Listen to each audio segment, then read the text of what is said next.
बिस्मिल्लाहिर्रहमानिर्रहीम। अस्सलाम वालेकुम। 7th class, hope you all are fine and good health. 7th class आज हमारा लेक्चर नंबर 36 जाएगा, जिसकी डेट है 9 सितंबर 2020 एंड डे है वेडनेसडे। सब बच्चे पहले अपनी डायरी नोट डाउन करिएगा। डायरी है 7th क्लास आप लोगों की, chapter number 4, exercise number 4.4, question number 1 and 2, solve on neat register. कल हम लोगों ने एक्सरसाइज नंबर 4.3 कंप्लीट की थी ट्यूसडे वाले दिन। आज हम लोग 4.4 जो है उसे कंप्लीट नहीं करेंगे, क्योंकि इस एक्सरसाइज में 3 क्वेश्चन हैं। फर्स्ट 2 क्वेश्चन जो है वो पहले हम सॉल्व करेंगे, और ये क्वेश्चन आपने अपने नीट रजिस्टर पर सॉल्व करने हैं, और हमेशा की तरह नीट रजिस्टर पर करने के बाद इन क्वेश्चन की रफ पर भी प्रैक्टिस करनी है, ताकि कॉन्सेप्ट आप लोगों का क्लियर हो जाए। बेशक पहले रफ रजिस्टर पर कर लीजिएगा सारे क्वेश्चन, बाद में नीट रजिस्टर पर सॉल्व कर लीजिएगा। अब दोबारा एक्सरसाइज नंबर 4.4 को पढ़ने से पहले, कल भी मैंने आपको बताया था हम अगेन कुछ लॉज हैं जिनको डिस्कस करेंगे, वो लॉज पढ़ेंगे, फिर उससे रेलिवेंट क्वेश्चन जो है वो एक्सरसाइज में हम सॉल्व करेंगे। जिस तरह का क्वेश्चन होगा उसकी मुनासबत के लिहाज से आपने लॉ का यूज करना है।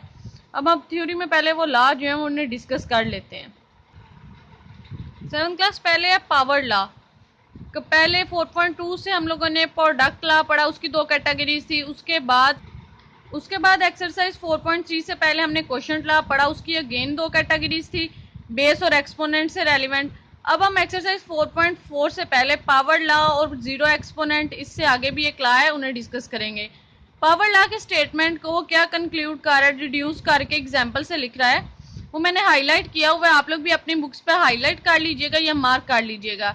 स्टेटमेंट है, उसकी डिडक्शन है सारी एग्जाम्पल्स को समझाने के बाद।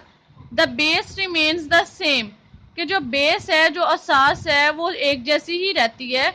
विद द न्यू एक्सपोनेंट, जब उसका एक्सपोनेंट जो है, उसकी ताकत जो है, पावर जो है, वो नई हो जाती है, equal to the product of the 2 exponents. जो बेस पहले लिखी जाती है, उसके जो 2 एक्सपोनेंट्स होते हैं, जब उनका हासिल ज़रब किया जाता है उनकी ताकतों का, जो नई हमारे पास एक्सपोनेंट आती है, उन दोनों एक्सपोनेंट्स का, उन दोनों ताकतों का हासिल ज़रब जो है वो एक नई एक्सपोनेंट आती है। लेकिन बेस जो है, जो असास है, वो चेंज नहीं होती, उसमें कोई तब्दीली नहीं आती, वो एक जैसी ही रहती है। फॉर एग्जाम्पल, उसने अपने लॉ में इन जनरल फिर बेस को ए ही लिया है, और वो सारे ही लॉज में ए ही सपोज कर रहा है बेस को, और एम और एन जो है वो पावर्स में यूज कर रहा है। फिर उसने यहाँ पे यही लिखा, ए जो है वो बेस है। अब 2 पावर्स हैं, पहले ए की पावर एम है, फिर बाहर ब्रैकेट के लिखा हुआ है उसने एन। अब हमें नजर आ रहा है कि 2 पावर्स जो हैं, 2 एक्सपोनेंट जो हैं, वो एक ही बेस पर लिखी गई हैं। एक जो है वो बिल्कुल उसके अंदर लिखी गई है और दूसरी बाहर लिखी गई है। अब ये दोनों एक्सपोनेंट्स जो हैं इस बेस के ऊपर लिखी गई हैं, ये दोनों आपस में मल्टीप्लाई होंगी, और जब ये दोनों एक्सपोनेंट्स आपस में मल्टीप्लाई होंगी तो डेफिनेटली जो नई एक्सपोनेंट आएगी वो इन दोनों से ही डिफरेंट होगी, क्योंकि वो इनका प्रोडक्ट होगी।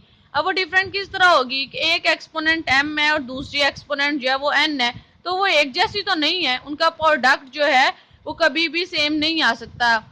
फॉर एग्जाम्पल, अगर m जो है वो 2 होता है, n भी 2 होता, तो फिर भी कभी भी आंसर जो है वो 2 नहीं आना था, वो 4 ही आना था। और अगर बिल्कुल डिफरेंट नंबर ही हो, लेट करते हैं कि अगर m हमारे पास 3 है और n जो है वो हमारे पास 10 है, तो फिर आंसर क्या आएगा, 30।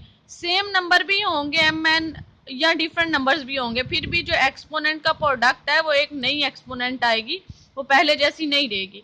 तो यहाँ से लॉ को आसानी से समझने के लिए यहाँ से हम इस तरह समराइज करते हैं कि जब एक बेस के ऊपर 2 एक्सपोनेंट लिखे जाते हैं, एक है ब्रैकेट के अंदर और दूसरा ब्रैकेट के बाहर, तो वो दोनों आपस में मल्टीप्लाई होंगे, m और n जो है वो आपस में मल्टीप्लाई हो जाएंगे, और वो m और n आपके हर क्वेश्चन में चेंज होंगे। आपकी बेस जो है, जो जब कंपैरिजन करेंगे a से, तो वो भी चेंज ही होगी, और m n को आपने मल्टीप्लाई कर देना है। सिंपली आपने 2 स्टेप्स में ये क्वेश्चन सॉल्व करना है, और साथ इस लॉ का रेफरेंस आप लोगों ने दे देना है। एक्सरसाइज में फर्स्ट क्वेश्चन है इस पावर लॉ से रेलिवेंट, पहले वो करते हैं, फिर नेक्स्ट लॉ को डिस्कस करते हैं। क्वेश्चन नंबर 1 की स्टेटमेंट है 7th class, express the following as single exponents. जो मंदरजा झैल सवालात आपको दिए गए हैं, इसे एक ही एक्सपोनेंट में ताकत में बयान करें, एक्सप्रेस करें। फर्स्ट क्वेश्चन है, इसके क्वेश्चन नंबर 1 का फर्स्ट पार्ट है 2 की पावर 3, और बाहर फिर पावर अगेन लिखी गई है 5। अब एक दफा तो सोल्यूशन लिखने के बाद मैं क्वेश्चन को एज इट इज लिखूंगी फर्स्ट स्टेप में। अब मैंने साथ ही लॉ का रेफरेंस दिया हुआ है ताकि कंपैरिजन करना आसान हो जाए। सिंस a की पावर m होल की पावर n इक्वल होगा a की power m multiply n। m और n आपस में मल्टीप्लाई हो जाएंगे। और बच्चों ये लॉ जो है ये आपके 9th क्लास में भी यूज होंगे। 9th क्लास का भी सेकंड चैप्टर है, उसमें भी ये लॉ यूज हो रहे हैं जो हम लोग 4.2 से पहले के पढ़ रहे हैं। 4.2 में था, 4.3 में और अब 4.4 में, ये सारे 9th क्लास के सेकंड चैप्टर में यूज होते हैं। अब 9th क्लास का सेकंड चैप्टर जो है उसमें ये सारे लॉज जो है आप लोगों ने यूज करने हैं।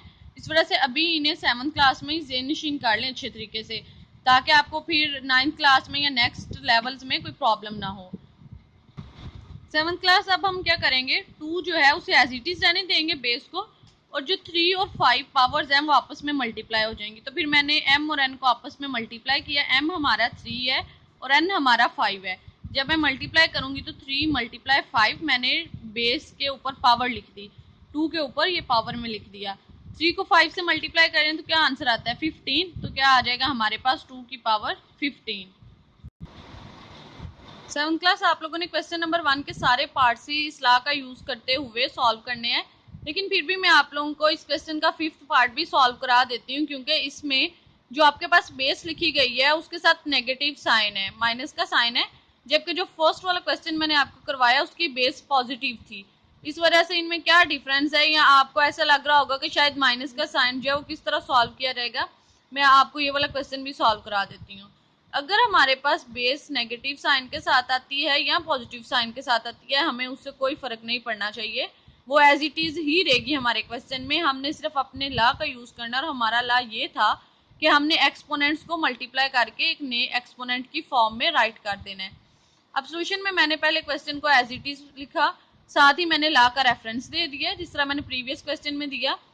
अब जब मैं इसे दोबारा अगेन लिखूंगी तो -m एज इट इज आएगा और 7 और 4 मल्टीप्लाई हो जाएंगे। इस क्वेश्चन में हमारी बेस जो थी वो -m है, हमारी m जो है एक्सपोनेंट m वो 7 है, और एक्सपोनेंट n जहाँ पे रिप्रेजेंट हो रही है वो 4 है। तो फिर -m base as it is लिखने के बाद मैंने एक्सपोनेंट m और n को आपस में मल्टीप्लाई कर दिया, डेट इज 7 मल्टीप्लाई 4। तो फिर -m की पावर जो है वो किसके इक्वल आएगी 28। ये हमारा सिंप्लीफाई हो गया, और जो जब बेस का एक्सपोनेंट्स का प्रोडक्ट लिया तो हमारे पास एक नई एक्सपोनेंट आ गई जो कि 28 है। माइनस के साइन से क्वेश्चन में कोई डिस्टरबेंस नहीं होगी, माइनस का साइन आपने बेस के साथ एज इट इज लिखते जाना है आंसर तक। इसी तरह ही आप लोगों ने 7th क्लास क्वेश्चन नंबर 1 के बाकी सारे पार्ट्स भी करने हैं, सिर्फ आप लोगों ने अपने एक्सपोनेंट्स को मल्टीप्लाई करना है। बाकी बेस के पॉजिटिव है, बेस नेगेटिव है या फ्रैक्शन आ गई है, वो एज इट इज ही रहेगी जैसा सवाल लिखा जाएगा आपके पास। अब हम लोग करते हैं नेक्स्ट क्वेश्चन इसका 7th क्लास।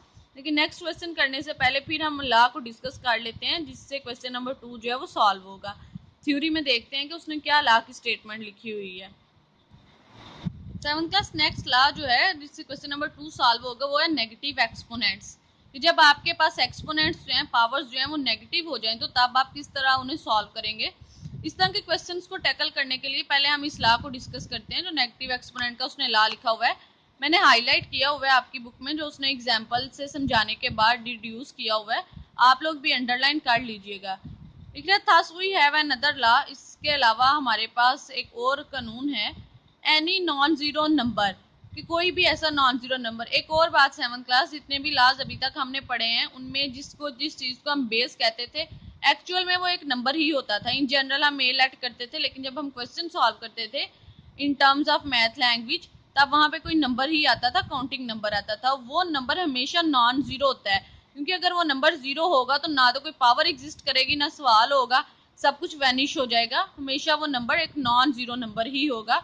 अब इस लॉ में उसने ये चीज मेंशन की हुई है, any non zero number. Non zero number जैसे नंबर होते हैं जो जीरो नहीं होते हैं। Raise to any negative power, जिसके ऊपर एक नेगेटिव पावर, एक मनफी ताकत लिखी जाती है, is equal to its reciprocal, बराबर होती है इसके रेसिप्रोकल के। मतलब जब हम किसी चीज को उल्टा के लिख देते हैं, 1/, की फॉर्म में लिख देते हैं। Raise to the opposite positive power, उसके मुखालिफ या मुस्बत ताकत के साथ, डेट इज, जिस तरह वो आपको लिख के बता रहा है। फिर उसने ए बेस ली, एम जो है वो एक्सपोनेंट ली। अब हमने क्या करना था, किसी नॉन जीरो नंबर के ऊपर नेगेटिव पावर को रेस करना था, तो उसने अब प्लस एम नहीं लिखा हुआ, -m लिखा हुआ, नेगेटिव पावर, क्योंकि हम नेगेटिव एक्सपोनेंट का ला पढ़ रहे हैं। इक्वल वो किसके हो जाएगा कि उसने उसका रेसिप्रोकल लिया, तो रेसिप्रोकल लेने से उसकी पावर जो है वो पॉजिटिव हो गई, तो फिर क्या आ जाएगा इक्वल 1/a⁻m माइनस m जो एक्सपोनेंट नेगेटिव था वो क्या हो गया पॉजिटिव।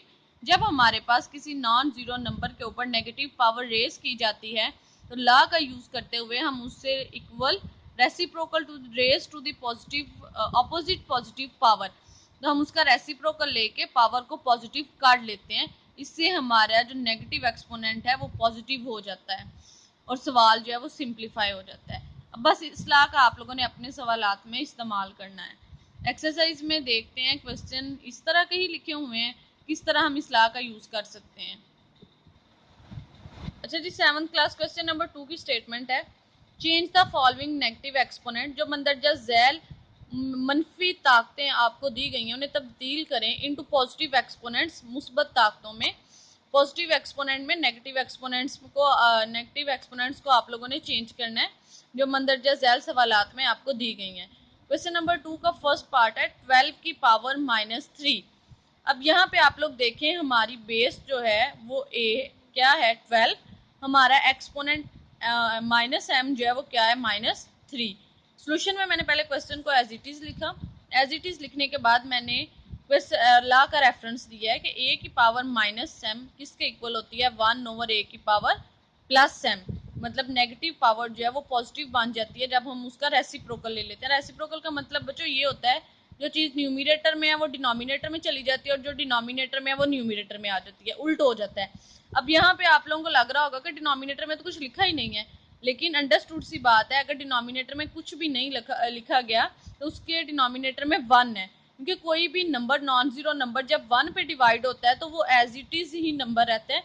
1 से मल्टीप्लाई करने से और डिवाइड करने से कभी भी किसी नंबर पर कोई फर्क नहीं पड़ता।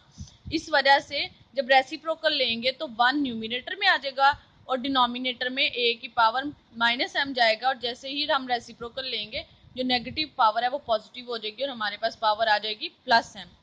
अब यहाँ पे फिर मैंने रेसिप्रोकल लिया, रेसिप्रोकल लेने से मेरे पास आ गया 1/12 की पावर +3, क्योंकि जो नेगेटिव पावर थी -3 वो पॉजिटिव में चेंज हो गई।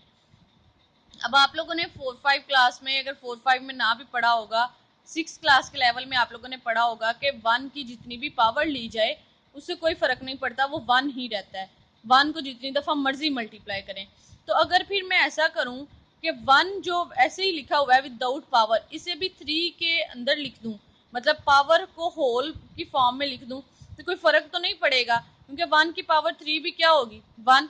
1 की पावर 3 का क्या मतलब है कि 1 3 टाइम्स मल्टीप्लाई होगा, तो जब 1 3 टाइम्स मल्टीप्लाई होगा तो फिर भी आंसर क्या आना है 1 ही आना है। तो फिर मैं ऐसा कर देती हूँ, इसे मजीद सिंप्लीफाई करने के लिए 1 को भी पावर में इंक्लूड कर देती हूँ। हम लोग क्या लिख देंगे फिर इक्वल 1/12 होल की पावर 3। अब ये हर क्वेश्चन में ये चीज होल्ड नहीं करेगी 7th क्लास, सिर्फ उन्हीं क्वेश्चंस में अगर न्यूमिनेटर में या डिनोमिनेटर में 1 लिखा हुआ है तो 1 की पावर जो भी लिख दी जाए वो 1 ही रहेगी, उस सूरत में आप लिख सकते हैं। अदरवाइज कोई ऐसा नंबर लिखा गया है कि जो दूसरा नंबर जो पावर में लिखा जा रहा है आया कि उसी की पावर दूसरे नंबर पर भी ली जाए तो नंबर सेटिस्फाई रहता है, उस सूरत में आप इस पावर को होल फॉर्म में लिख सकते हैं, अदरवाइज ये एज इट इज ही आएगा। यहाँ पे 1 था तो मैंने उसे 1 को भी ब्रैकेट के अंदर लिख के बाहर पावर लिख दी कि 1 की पावर 3 भी 1 ही होगा और 12 के ऊपर भी पावर 3 आ जाएगी। इसी तरह ये बाकी रिमेनिंग पार्ट्स हैं इसके, वो भी आपने इसी तरह करने हैं, लेकिन 6 वाला पार्ट मैं आप लोगों को करा देती हूँ क्योंकि उसमें अब फ्रैक्शन आ गई है। फ्रैक्शन है, एक्सपोनेंट तो वैसे ही ये नेगेटिव एक्सपोनेंट है, लेकिन फ्रैक्शन में हम क्वेश्चन को किस तरह सॉल्व करेंगे, क्योंकि जी जहाँ जो प्रीवियस क्वेश्चन हमने किया वहाँ पे फ्रैक्शन नहीं थी, लेकिन डिनोमिनेटर में 1 रिप्रेजेंट हो रहा था, अगर कुछ भी नहीं था लिखा हुआ। यहाँ पे उसने प्रॉपर डिनोमिनेटर में y लिखा हुआ है, हमारी बेस जो है वो x/y है, तो यहाँ पे जब रेसिप्रोकल लेंगे तो फिर चेंजिंग होगी, वो किस तरह आप लोगों ने करनी है वो भी मैं क्लियर कर देती हूँ आप लोगों को। पहले तो सोल्यूशन में एज इट इज आप लोगों ने क्वेश्चन ही लिखना है, उसके बाद आप लोगों ने 7th क्लास लॉ का रेफरेंस देते हुए 1 ओवर, क्योंकि हमने पढ़ा ही ये है कि हम 1/a की पावर m लिख देते हैं, हमारा a x/y था, हमारा m जो था वो b था। तो जैसे ही मैंने 1 ओवर लिखा हमारी नेगेटिव एक्सपोनेंट पॉजिटिव में चेंज हुई तो क्या आ गया +b। अब अगर ये प्लस बी जो है ये ब्रैकेट के बाहर लिखा हुआ है तो अंदर पूरी फ्रैक्शन के ऊपर ये पावर है, मतलब x की पावर b है और y की पावर b है। मैंने पावर को स्प्लिट किया अलग-अलग दोनों पे, न्यूमिनेटर और डिनोमिनेटर पे, तो क्या आ जाएगा 1 एज इट इज ही रहेगा क्योंकि वो मेन डिनोमिनेटर शो कर रहा है। x की power b divided by y की पावर b। अब आप लोगों ने 6 क्लास में ये चीज पढ़ी थी कि डिवीजन की डिवीजन जो है वो उल्ट जाती है, मतलब अगर न्यूमिनेटर में 1 कुछ लिखा है ना तो वो मेन डिवीजन के नीचे आ जाती है, और अगर मेन डिवीजन के नीचे कोई नंबर जो है वो डिवाइड हो रहे हैं तो उसका नीचे वाला पार्ट जो है वो ऊपर जाके ऊपर वाले नंबर से मल्टीप्लाई हो जाता है न्यूमिनेटर के साथ। अब यहाँ पर भी डिवीजन की डिवीजन उलट जाएगी और फ्रैक्शन सिंपल हो जाएगी। अब यहाँ डिवीजन में मजीद डिवीजन में कौन सा नंबर लिखा हुआ है, y की पावर b, तो हम इसे सिंप्लीफाई करके क्या लिखेंगे, y की power b divided by x की पावर b, क्योंकि x की पावर b डिवाइड नहीं था हो रहा, वो न्यूमिनेटर में था। डिवाइड क्या चीज हो रही थी, y की पावर b, तो फिर y की पावर b जो है वो ऊपर आके 1 से मल्टीप्लाई होगी, वो चीज नहीं मैंने लिखी हुई, क्योंकि जब y की पावर b 1 से मल्टीप्लाई होगी तो y की पावर b ही आंसर आएगा, डिवाइडेड बाय x की पावर b। ये अभी जो बात मैंने प्रीवियस क्वेश्चन में रिपीट की थी कि पावर को आप एक ही सूरत में होल की फॉर्म में लिख सकते हैं, अगर 1 है या कोई ऐसा नंबर है जिसकी पावर सेम है या उस नंबर को उतने टाइम्स मल्टीप्लाई करने से इक्वालिटी सेटिस्फाई रहती है। इस क्वेश्चन में आप लोग गौर करें, y की पावर भी b है और x की पावर भी b है, मतलब अगर होल की पावर ही b लिख दी जाए तो इनमें कोई फर्क नहीं पड़ेगा, इक्वालिटी सेटिस्फाई होगी। तो फिर मैंने इसे मजीद सिंप्लीफाई करने के लिए क्या लिख दिया, y ओवर x होल की पावर b। ये सिंप्लीफाई हो गया हमारे पास क्वेश्चन। अब आप लोगों ने जितने भी डिवीजन वाले क्वेश्चंस करने हैं, मतलब फ्रैक्शन वाले क्वेश्चन करने हैं नेगेटिव एक्सपोनेंट के, वो इन्हीं स्टेप्स को फॉलो करते हुए करने हैं। बाकी क्वेश्चन तो सिंपल ही होंगे जिनमें बेस में फ्रैक्शन नहीं आएगी। इसी के साथ आपका क्वेश्चन नंबर 2 जो है वो कंप्लीट होता है। फर्स्ट क्वेश्चन के रिमेनिंग पार्ट्स और सेकंड क्वेश्चन के रिमेनिंग पार्ट्स आप लोगों ने खुद सॉल्व करने हैं, अपने नीट रजिस्टर पर भी ने करना है, रफ पर भी इनकी प्रैक्टिस करनी है। बाकी जो 4.3 का लास्ट 4.4 का लास्ट क्वेश्चन रह गया वो हम कल कंप्लीट करेंगे, क्योंकि वो लेंथी था, इस वजह से आज सिर्फ 2 क्वेश्चन ही कराए हैं आपको। सब लोगों ने अपना काम कंप्लीट कर लेना है 7th क्लास। अल्लाह हाफिज 7th क्लास।